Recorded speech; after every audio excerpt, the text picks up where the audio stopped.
Hey guys, this is Jimmy with the Dead True Podcast. Go ahead. My name's Jimmy. It's been a minute. How's everybody's night going? You should just roll with it. I'm tired, dude. It's been a long day. I feel you. Me too. But yeah, no, it's going good. Like you said, it's been a long day. I missed everybody last week. Hey, everybody. Hey, Jennifer, Linda, Missy, John. Yeah, So what's new with you, Jimbo? I've just been at my new job for a little while, and I'm just tired. I actually was working by myself today. Normally I have a partner, but he had jury duty, and he was talking about how much it sucked. And I'm like, I seen the Pauly Shore movie. It didn't suck that bad. It'd be all right. Let's talk about jury duty. You ain't never had it? No, I've never had jury duty at all. I've never had it either. Really? Yeah. Have you ever seen that reality show where this dude thinks he's on jury duty and it's all fake?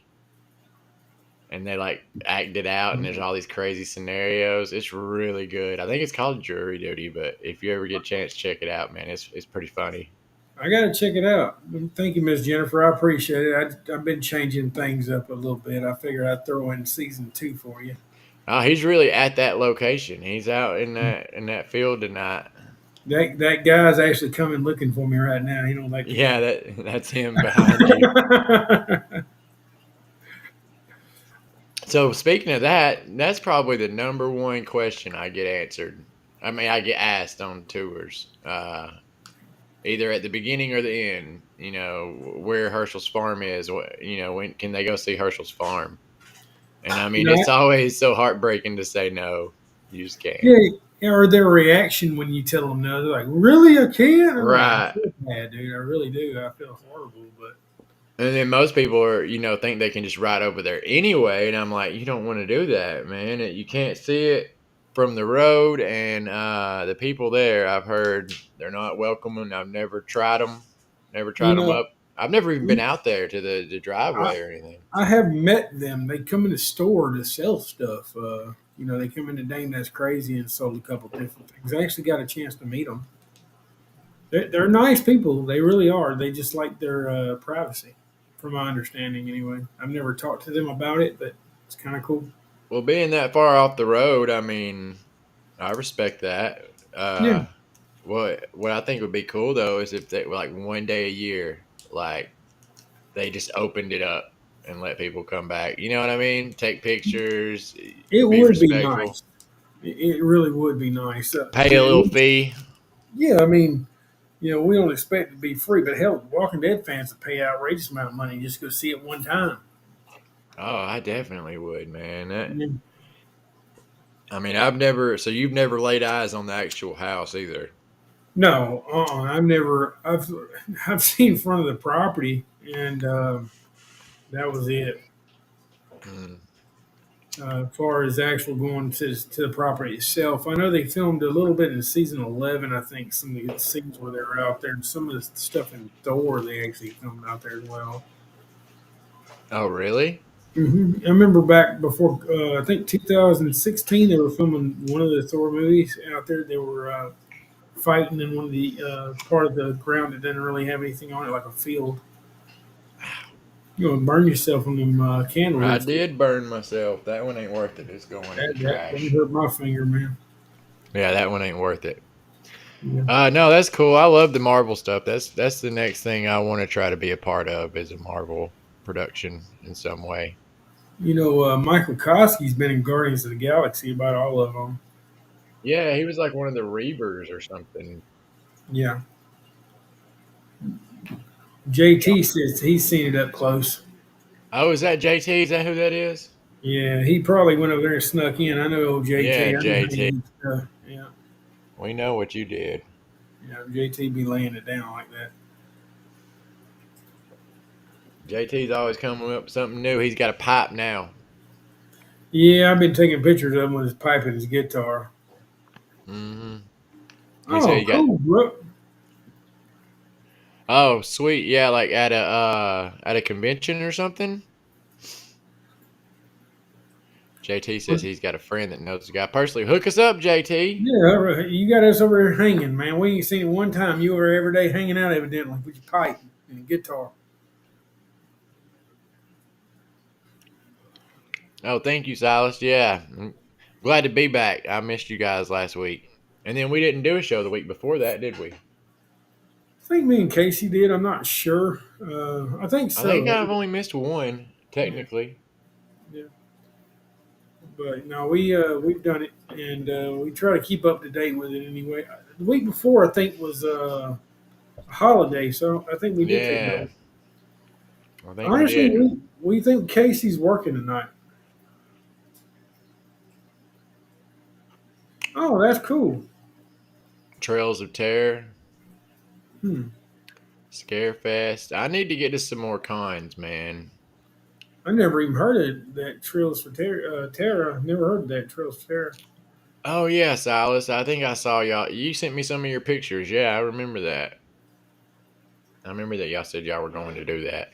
But yeah, I'd like to get to some more cons this year. I just want to go to Fandemic again, man. I'm hoping they actually got some pretty cool people in there this year. I think they will. I thought that their guest list last year was pretty solid, and Yeah. I think it was a good con. And hopefully they don't get like the second year griminess. You know what I mean? Yeah. I But I actually don't heard think one. they would. You ever heard the story I almost got hit by a car last year during that convention? Mm-mm. Yeah, I was crossing the street. A cop told me to come on across the street, so I started walking over there, and Carrie actually pulled me back, and the car come by doing about 70, almost hit me. Dang, Yeah, I was just doing what the cop told me to do, and almost got hit by a car.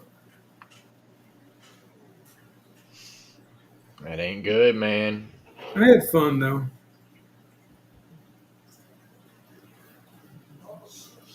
I did get hit by a car one time when I was in eighth grade. Really? Nah, I'm just kidding. Wow. But yeah, I don't know. So did y'all talk about the Daryl spinoff already? Yeah, Because I hadn't. Casey and them talked about it. Yeah, they went over it. So basically, what we were thinking about doing tonight is we can do two things. We can either talk about the Daryl spinoff and do a video on it through YouTube, or we can do The Walking Dead and do a video on it, which I would rather do. We're gonna let y'all actually kind of choose for us. What? When? Tonight? Yeah, we can do that if you want. Is that cool with Oh, you? yeah, I guess. Yeah. I mean, what in particular you want to talk about The Walking Dead? We can just start We can riff talking. and just do a video. Wow. Wow. Was he all right? Did he live, Silas? Wow. Zombie apocalypse started early around there. Mm, nothing incriminating here. Yeah. But if you want to, you can go to YouTube and start looking through there. Oh, I mean, yeah, I can poke around. I was surfing through there just then, I have and not watched Sphere. looking around, and I noticed this video where Rick was having his little breakdown where it Yeah. says that he. What? Can you hear me? Yeah, we hear you fine. I was just saying good because she said he was okay. Oh, but where he like brought his British accent in real bad. Yeah, that Let's sounds see. cool, man. Let's do that. Let me see. It's really short. I just wanted to. I didn't. I don't think I ever noticed this. Let's see if we hear it. We have to control who lives here. That's never been more clear to me than it is right now. Me? Me? You, you mean me? I didn't hear it. I didn't hear it at all. No. Yeah, I Wow. didn't hear it. You know, we all knew they had the Smokey and the Bandit transfer truck trailer, right? But I Mm. actually found out they actually had the Trans Am in the episode where they actually have the walkers coming down the road where Tara blew it up. The Trans Am was actually on that road. Oh, really? Yeah, if you go looking up the Smokey and the Bandit on The Walking Dead, they actually came up twice. And Trans Am was in the middle of the road. Let's see. Let's try Trans Am, but then there was some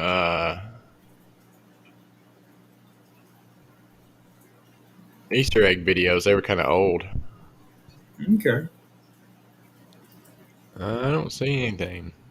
I looked it up on Google. Oh, okay. Yeah, I Googled it. This is from 7 years ago. Let's see. Here's 6 years ago. Did you watch Breaking Bad, Jimmy? Yeah, I know the world's intertwined. Yeah, here, let's watch. Let's just watch it. We got. On the surface, Breaking Bad and The Walking Dead couldn't be more different. One is an epic drama about a man going from being a chemistry teacher to a drug overlord, and the other is a post-apocalyptic zombie series. And yet, the two do have a fair amount in common. Dating a couple of years of each other, they were both hugely important in cementing AMC as a top player in the cable market. Both series follow complicated individuals as the main protagonists, have been buoyed by Netflix viewership, and exist in worlds where people look to change the rules to suit them as they attempt to take control of their surroundings, and they both starred two of the best leading men in TV today. The massive popularity of both shows has also seen each show get a spin-off series that actually serves as a prequel, but do the two shows themselves share a universe? It's a little unlikely since they're both so different and take place in different parts of the US, but that hasn't stopped fans from wondering. Because What do you think, Jimmy? I think they are a part of each other's world. Remember, you had the meth, the blue collar meth. Daryl actually brought it up. So it was his brother's stuff, and also he talked about Jesse Pinkman when they burnt down the house with Beth. Remember he talking about Yeah. he used to cuss. Yeah. So yeah, Uh, yeah, it would be cool if it was like just random stories, like in the same world. Like, Breaking Bad was before the apocalypse happened, and then there was that theory that, in Fear, it was transferred through like drugs somehow, yeah.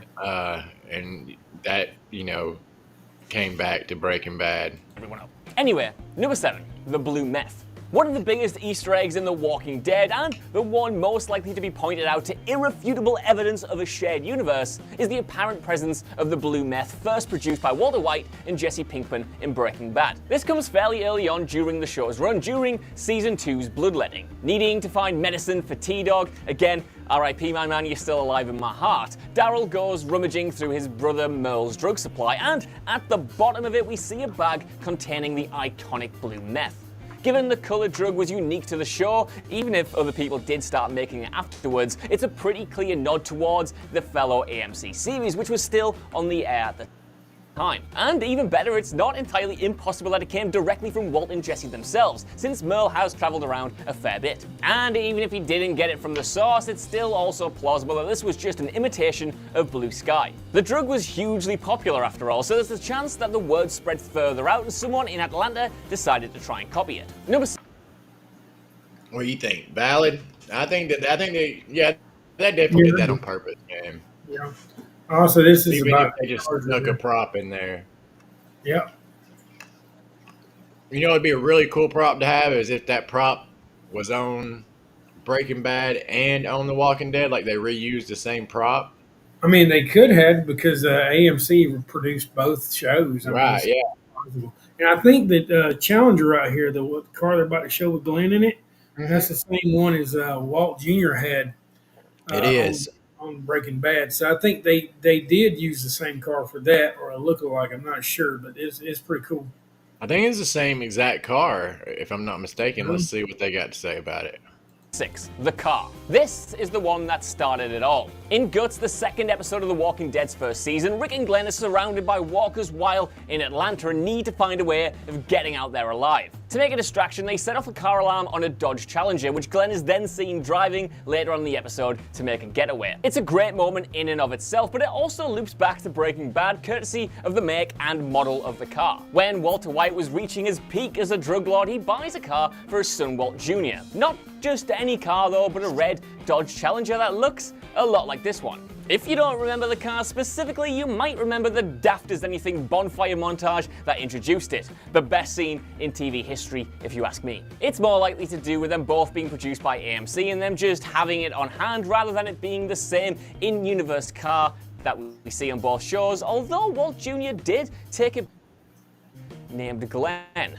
Either way, it's still another fun link between the two and the first sign of things to come. So is that the same car? Like, did the one Glenn was in, did it have the black racing stripes? I can't remember. You can't really see the footage. Yeah.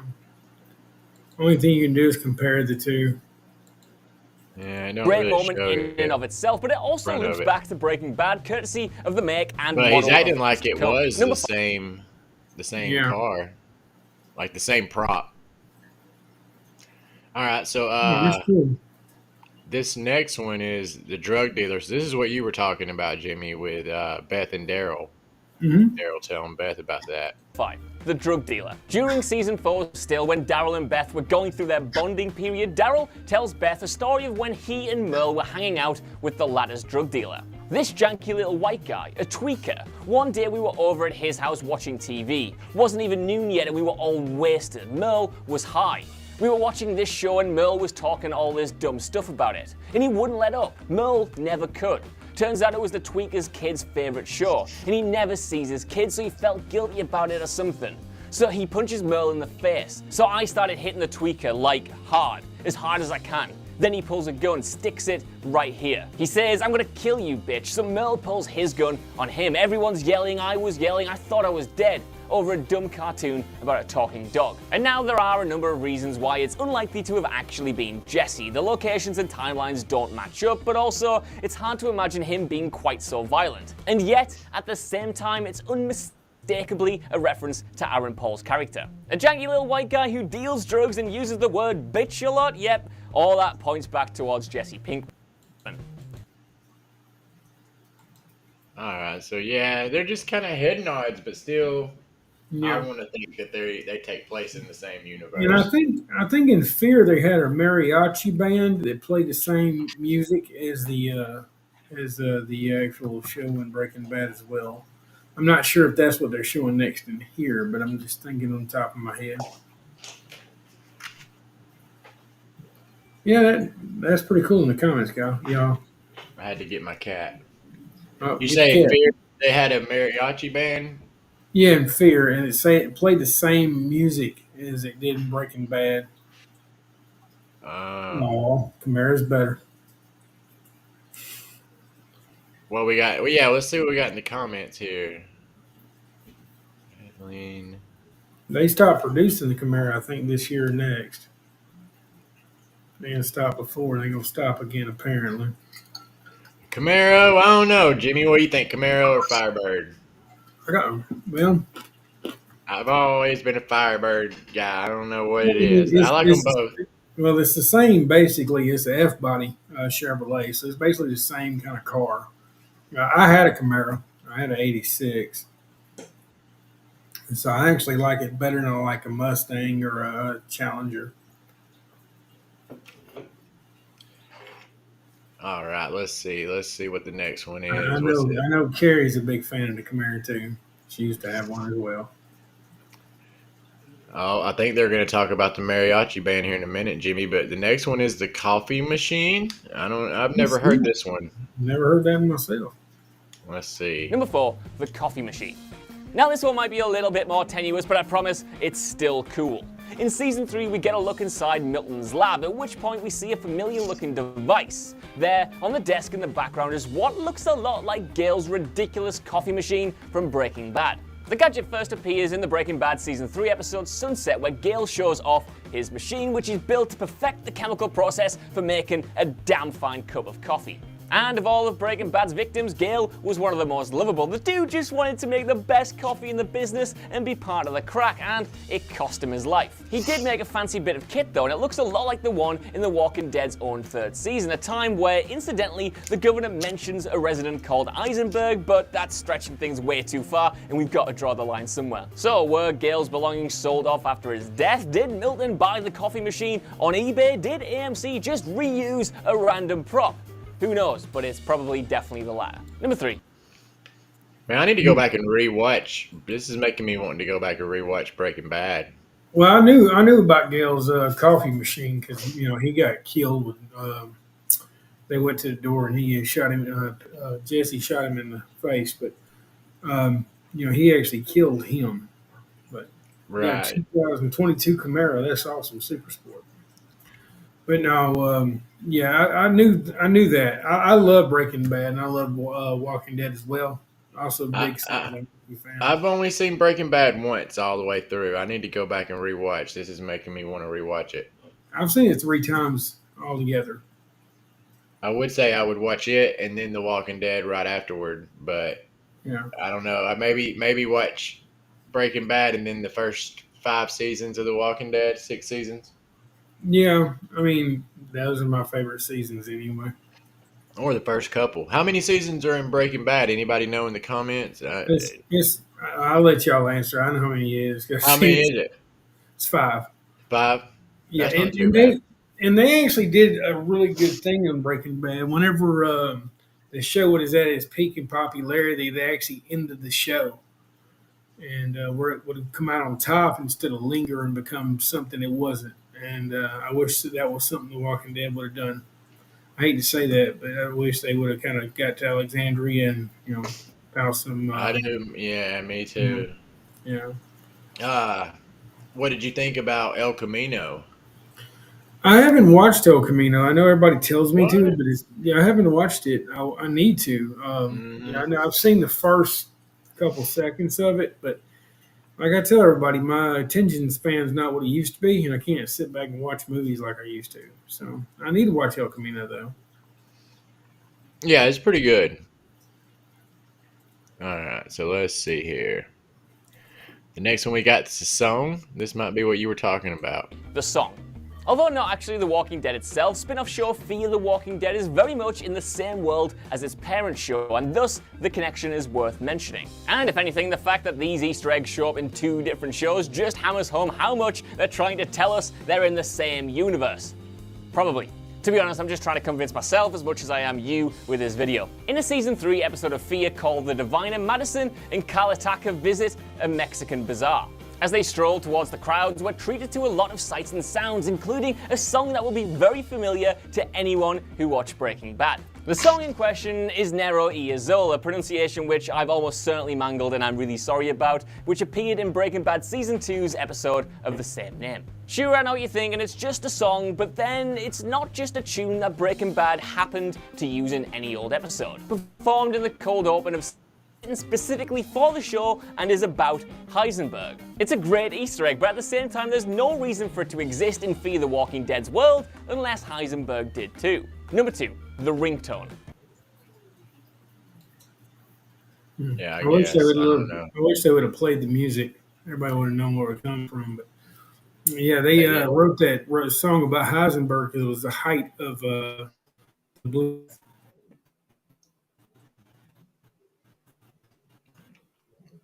I think you're freezing up, or am I?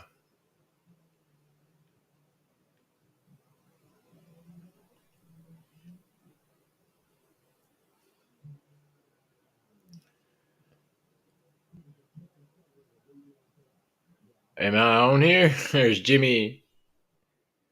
All right, I guess I'm on, and Jimmy's having trouble. Let's see. Let's watch the next one. The Walking Dead has gone quite a few years without referencing Breaking Bad, suggesting Oh, was it me? Yeah. See, on my end, it looked like I had lost you.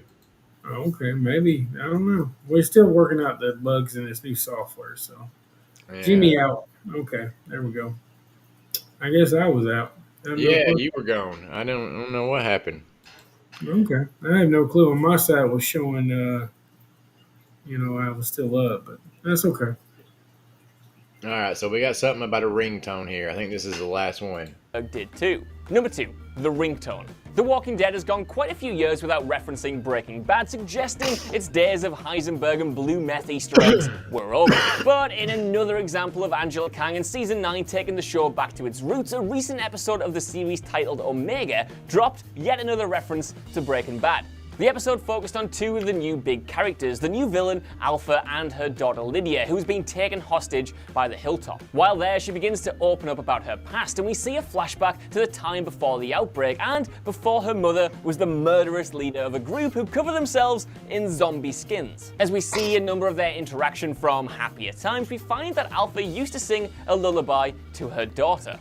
The song in question was Lydia the Tattooed Lady, which was written in 1939 and is most commonly associated with the Marx Brothers after appearing in At the Circus. In recent years, however, its most prominent use in pop culture was in Breaking Bad. In the season 5 finale, after Todd has been killed, he gets a call from his boss/lover, also called Lydia. And his ringtone? Lydia the Tattooed Lady. It's not Breaking Bad's song in the same way Nero y Azul is, but for fans of the show, it's very closely associated with it and just the latest in an increasingly long line of connections between the two. Number 1, the creators confirmed the shared universe. Jokingly. With so many Easter eggs popping up in the show, it's inevitable that those involved behind the scenes have been asked about the connections. Vince Gilligan has previously stated that he loves the theory, as does Bryan Cranston. But it was those behind The Walking Dead who went that one step further. During a panel for Fear the Walking Dead at last year's San Diego Comic-Con, the question arose, as it often does, asking what caused the zombie outbreak. Without missing a beat, producer Gail Ann Hurd replied, "The meth from Breaking Bad, for sure." Robert Kirkman, creator of the comics, quickly jumped in to add, "That's canon, it's confirmed." Of course, the pair were just having a joke with fans at the convention. Or were they? Yeah, they were, but if there's a cheeky little Easter egg hidden away in the upcoming Breaking Bad movie reciprocating this connection, well, then don't be too surprised. So that's our list. I know you guys. Well, that was the list. Yep. Pretty cool, man. Good stuff. Do you ever watch Preacher? Speaking of good AMC shows, that was a good one too. Never did. No, I never watched Preacher. I remember it had a butthole for a face, that guy did, I think. I just never watched it. I never thought that would be entertaining. Was it good? Yeah. Ash face. Yeah, it's pretty good. It ain't Breaking Bad or Walking Dead, but it's decent. Wow. Yeah, I'm still alive, Ashley. How are you? Ashley's in the comments asking if I'm still alive.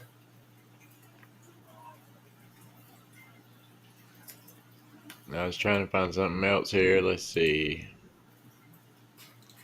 Yeah, we're just kind of hanging out tonight, y'all. We ain't got Casey. He done quit on us. He ain't quit. He's just working. I'm always telling y'all about this. Let me see if there's a.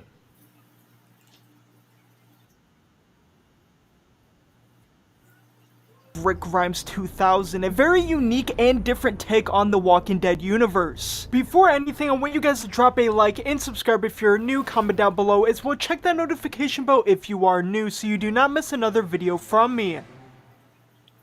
This begins with the typical origin of Rick Grimes, a small-time cop that once got shot on duty awakes in the zombie apocalypse. Rick grew into a leader over time and gathered people to organize them into a group of survivors, but the undead were only the beginning. Rick Grimes awakes once again in a futuristic type of hospital bed, very confused, and sits up and sees that he now has a cybernetic prosthetic hand. All right, for those of you that don't know, this is Rick Grimes 2000, and I'm always like talking about it because actually, Jimmy, now they have the hardcover for sale at the Woodbury shop. Oh, wow. Where it's got all the stories combined into one book. Yeah, I have all 5 books. I've just never opened them because you know how I am with comics. Yeah, but they do have the the graphic novel now at the Woodbury shop. Now I guess they're selling them everywhere, and I highly suggest picking it up. But I guess this video, I've never seen it, but I guess it kind of explains. After getting out of the bed, he suits up and wanders around. While walking, the floor below Rick opens and it's revealed he's fallen from an alien spaceship. Once reaching the ground, he sees Glenn having his intestines being ripped out and immediately starts questioning where Carl is. This world is swarmed by both walkers and aliens now, and Rick turns to see Tyrese, Axel, and Martinez, where Tyrese explains that they all died, and once the alien That's the craziest part. You see all the characters as like superheroes. That's crazy. aliens arrive, they gathered those You even got Axel back there.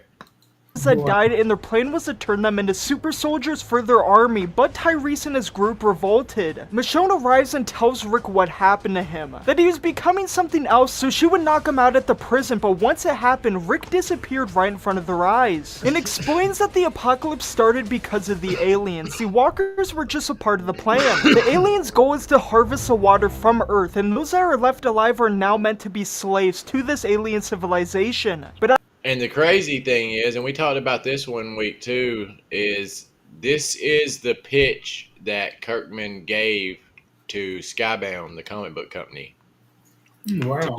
to get them to print the Walking Dead comics in the first place. He pitched this, and issues went by, and there was no like Easter eggs or anything pointing to aliens, and they wanted to know why. And he told them he just did it, just so they would print it out. So it's kind of cool that now they give us this story. out of nowhere, Michonne's head would be grabbed by a metal clamp, and her head is ripped off of her body by the governor, who has Lori as a personal servant. Governor reveals he's working for the alien overlords, and if Rick and his people cross them, the governor will deal with them. Rick would use his new hand to stretch it all the way to Michonne's laser sword and begins to clash with the governor. And he would end up actually cutting the governor's prosthetic hand off, but after, Lori aims a weapon at Rick, telling him to surrender. Rick would be in disbelief, and she explains that there is no point in killing the governor and fighting these aliens, since no matter what, the aliens will make them live forever. Rick still disagrees, obviously, because he doesn't want to be a slave and harvest water for these monsters. After this argument, a smaller alien comes across Rick, and with little to no intimidation, it grows into this gigantic monstrosity that starts to attack Rick. After struggling in this fight, Lori attempts to help him, but the alien rips Lori in half, and Rick attempting to get revenge, he would be ripped apart as well. In the midst of this gigantic alien and walkers, they all would be torn apart by lasers, where Andrea is revealed, telling Rick to remember.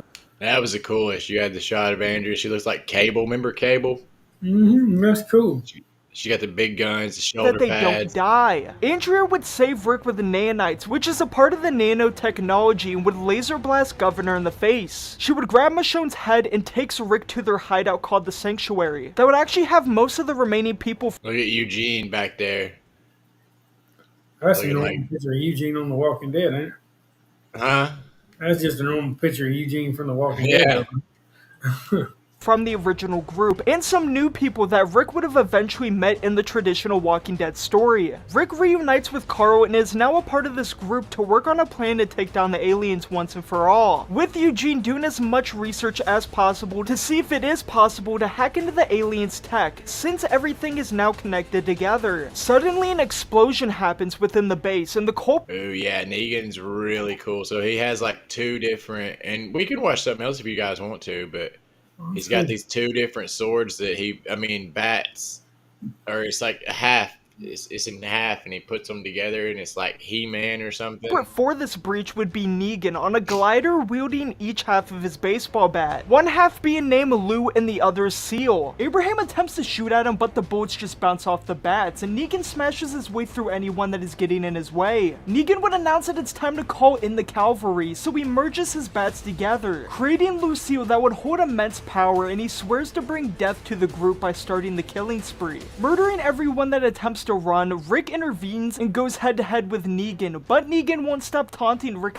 conflict, with walkers starting to enter through the breach. Andrea does her best to keep everyone safe from the walkers when a robotic machine crashes through the conflict and allows Rick to run. Maggie says this all has to happen now, the plan to finally take down the aliens, even though they aren't 100% prepared, and if things couldn't get crazier, Alpha and Beta from the Whisperers arrive, telling Rick and the group that the aliens don't need them to be around anymore and it's up to Alpha and Beta to make their overlords happy by killing them all. As the two kiss each other, the walkers start swarming around them and climbing on top of one another, creating one singular monster created of walkers. And the group realizes that Negan's bat is controlling the beast, so that's the goal of taking it from him. Andrea, Carl, and Michonne are grabbed into the air, but Michonne being a robot and refusing to die again, she cuts its arm off. Rick would fly towards the monster on a hoverboard, slicing his way through the center of it, exposing Alpha and Beta. He would stab both of them right through their heads, making the beast of walkers fall apart. Maggie then punches So as you can see, it's pretty crazy. Negan's eye out, with him dropping Lucille, and the group has now acquired the bat, and it's time to make their assault on the aliens. They all charge into battle. Win or lose, they come to the conclusion that this nightmare has to come to an end. At the start, they weren't using their upper hand to their advantage, but to be fair, this group is attacking the full onslaught of the alien legions. Rick Grimes leading the war is teaching everyone to keep fighting for their futures, regardless of how much everyone has lost, and to continue pushing ahead. Rick provides the opening for Eugene to attack their technology and hack it to use it against the aliens, and the control ships began to crash and the army started to become smaller and smaller, with this resulting in the humans' victory. And it's now time to start rebuilding their world, and everyone knew that they owed it all to Rick Grimes. Way later in the future, Carl Grimes is living a simple and quiet life with his wife and daughter, but Rick on the other hand has never stopped his push after the humans survived. With the advanced technology left behind after the war, it allowed them to rebuild their civilization in record time. But Rick has founded the Strike Squad to train and prepare for any future wars. Since Rick knows the aliens came from somewhere and it's likely that they will return to finish what they started. This ends with Rick and Andrea together entering their spaceships, and they are sent into the galaxy to find clues and resources to their future war. Man, that should be a show. Yeah, that's crazy. Yeah, I think that should be a show. That should be an animated show on like Prime or something. Yeah, they're friendly aliens. Steven, you know more about it than I do. No, That's cool. I don't think so. I don't think they were friendly. I think. Oh, is there a friendly alien species? Oh, they're just asking, is there one? I don't know. That's cool you ran into Tony Moore, by the way. I think that's awesome. Oh yeah, I'd really like to meet Tony Moore. I've never met him. So you just ran into him a couple weeks ago. Was you like in Cynthiana? Is that the name of it? Kentucky? Cynthiana, yeah. I think Silas just got back from Cynthiana. I think I saw their pictures. Here, Oh, he cool. lives in my hometown. That's awesome. Angie, do you live in Cynthiana, or does he? That's just where he's from. He might not live there. Lexington, okay. Yeah, I think Kurtman was and him was from there, right? Yeah. Okay. And it's really cool. I got to get up there because he lives in Indiana now. Gotcha. Oh. Yeah, I want to get up there. I want to get up there and see some of the buildings that they based some of the buildings from the comics on. Yeah. I like going one day too to see the mural before they take it down, if they ever do.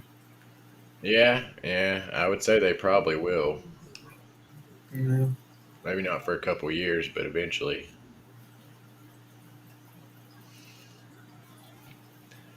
But I don't know. You got anything else you want to add, Jimbo? No, I think we're gonna kind of wrap it early. Is that okay with you? Yeah. We like I said, Casey ain't here tonight. Maybe next week we'll have all of us, and we can. You guys be thinking of something we can do. If y'all have a show or something y'all want to watch, or heck, We we watch could, it all together, review it. yeah, or even if we just pick like a movie, and we can all watch it. Everybody in the comments watch it. We watch it. Oh, I'll tell you what I watched here lately that was really good, and it's by Kirkman. That Renfield movie about Dracula with Nick Cage. That was a good movie, man. Okay, cool. Send us emails. That sounds good, Steve. I gotta check that out. But yeah, maybe we'll make a post on our Facebook, and you guys let us know in the comments some stuff you guys would like to talk about. There's not much going on right now with the Daryl show ending and everything like that. Yeah. All right, guys. We appreciate y'all coming to see us tonight. Thank y'all so much. What's going on, Mr. Harlan? Oh, by Harlan, the way, they're doing that camp thing this weekend in Atlanta. They're feeding the homeless again. If anybody wants to get down and do that with them, I'm not sure, but you get in touch with Harlan. I know he can help you out with doing that if you're in town. He's on the road heading Peachtree City now. All right, guys. We love each and every one of y'all. Thanks for coming to see us tonight. Y'all have a great night. Talk to you later, guys. see y'all.